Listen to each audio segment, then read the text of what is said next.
It's the future, and things are pretty good in the accounting world. Fraud has been eliminated, all audits are clean, reviews are actually worth something, peer review failure rates are now at 0, and people finally realize that compilations are worthless. But it wasn't always this way. Doofus. Will and Todd are in trouble in their peer review because they lost sight of their objective. That objective is to obtain limited assurance as to whether there are any material modifications needed. And that is accomplished by accumulating review evidence. As you know, our very way of life depends on the outcome of their peer review. Therefore, you must go back to 1989 and help Will and Todd. I'll take care of it. Be excellent in your work papers. Review on. So how's our peer review going? Yeah, will we be getting a most excellent report? I'm afraid not. The review engagement I selected is all wrong. Well, maybe you shouldn't have selected that one. Good point, Todd. It appears to me that you treated this like a mini audit and performed several audit procedures. So, I guess you did a pretty good job, huh? No, you don't understand. While you did obtain evidence, you didn't follow the professional standards. Well, like what? In a review, you're required to perform analytical procedures, make inquiries, and perform other procedures to obtain limited assurance. Analyticals, inquiries, and other. Got it. Excellent! Look, I'm expanding my scope to give you one more chance to show me a proper review engagement. I'll be back in 24 hours. If it's not up to the SAR standards, then you'll fail your peer review.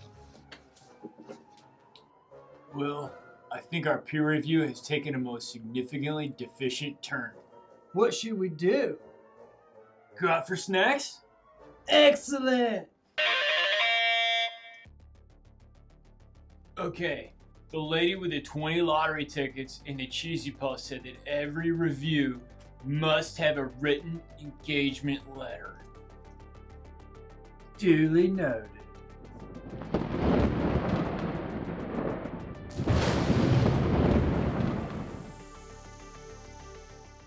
Greetings, Will and Todd. I have come from the future to assist you with your review. Why would you want to do that? Because you see, in the future, your methods have become the model for all future review engagements.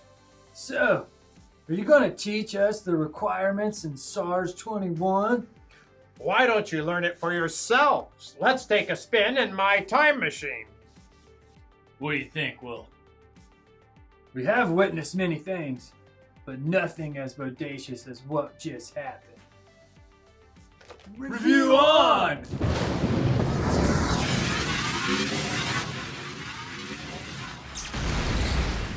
Gentlemen, Where are we, Todd? I think we're in ancient Greece. How can you tell? Because the place smells like old French fries. This place has more columns than an Excel spreadsheet. Say, who's the dude in the bed sheet? that's the great philosopher Aristotle. In a review, it is critical that you develop expectations. This will allow you to determine what makes sense and what does not. Now what? I don't know. Philosophize with him. Don't try to describe a Kiss concert if you've never seen it. Yes! You'll want to understand the economy, the industry, and the entity. Mr. Aristotle, we would existentially be honored for you to join us on our quest for understanding.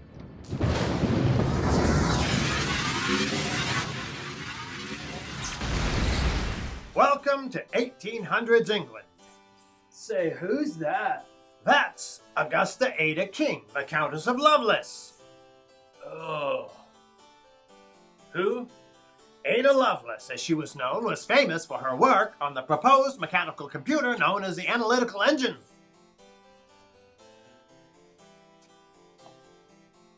May I help you? We wish to use your analytical procedures to provide a basis for inquiries. And to identify unusual relationships. You could compare financial statements with prior periods, look at relationships, or compare amounts with expectations. At times, these procedures will result in fluctuations from your expectations. Todd, say something analytical. Can't always get what you want, but if you try sometimes, you'll find you get what you need. Brilliant! When we don't find what we expect, we can gain evidence by investigating the fluctuation. Will you honor us by joining us in our quest for evidence?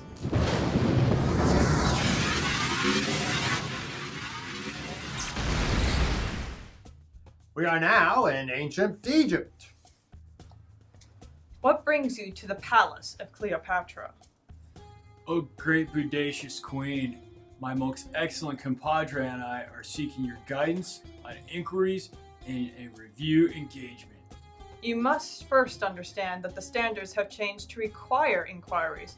The old wording said should rather than must, and some practitioners interpreted that to mean that they didn't have to make any inquiries.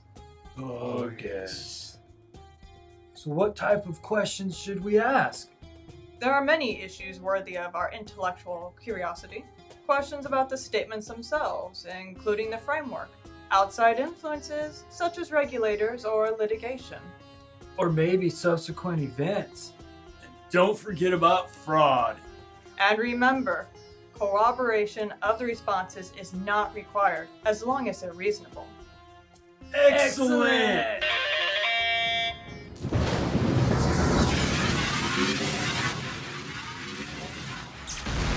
We have arrived at a monastery in the 1400s.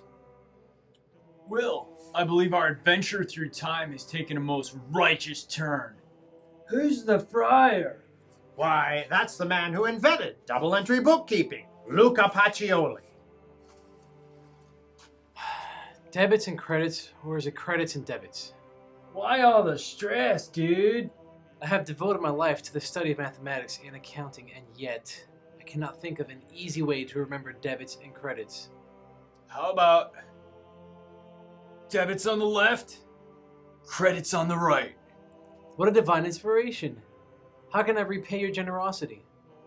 We were hoping you could give us guidance on our other procedures in our review. Why not just read the statements and make sure the numbers tie into the books? That's it. Mr. Ravioli, sir, we most humbly invite you to join us on our pilgrimage of review engagement knowledge.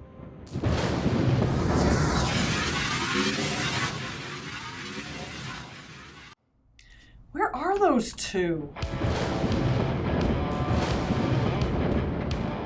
What?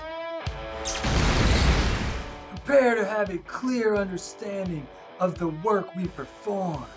As we present the documentation of our most excellent engagement. Please welcome to the conference room, the father of Western philosophy, Aristotle. As you can see, the documentation clearly indicates the reviewer's expectations. Next, we have one of the first computer programmers, Ada Lovelace. This documentation clearly indicates the nature, timing, and extent of the procedures, as well as the evidence, results, and conclusions.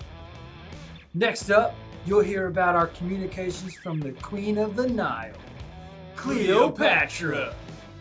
Here you see communications about fraud, non-compliance with laws, and the alerting of management about an emphasis of matter or other matter paragraph.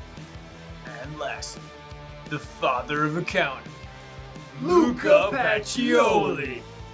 Behold, the representation letter, as well as a copy of the reviewed statements with the accompanying report. It looks like they have it all covered. They've passed. Most excellent. And to all the accountants out there, remember, be excellent in your work papers. Oh yes, and review on.